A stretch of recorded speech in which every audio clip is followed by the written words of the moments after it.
Kelamı beyan edirik, kulun Musa'nın günleri tek salihlikte boyatırıq biz.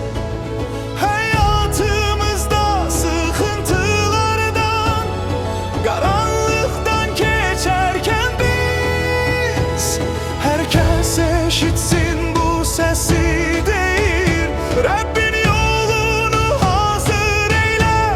Bakın gelir bulutlar üstünde, öz salihliğinde, tam izzetinde, sesinizi ucaldın, şeypurları çalın, sevinçle coşun Rabbin gününde.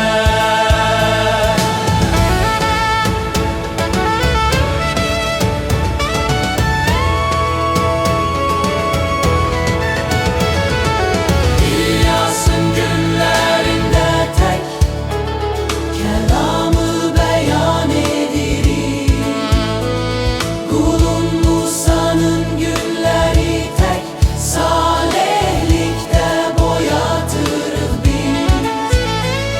Hayatımızda sıkıntılardan, karanlıktan geçerken biz, herkes eşitsin bu sesi değil, Rabbin yolunu hazır eyle.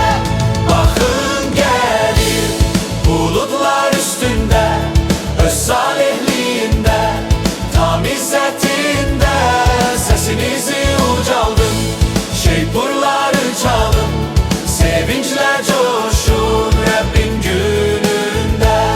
Bakın gelir bulutlar üstünde, öz salihliğinde, tam izzetinde, sesinizi ucaldın, şeypurları çalın, sevinçle coşun Rabbin gününde.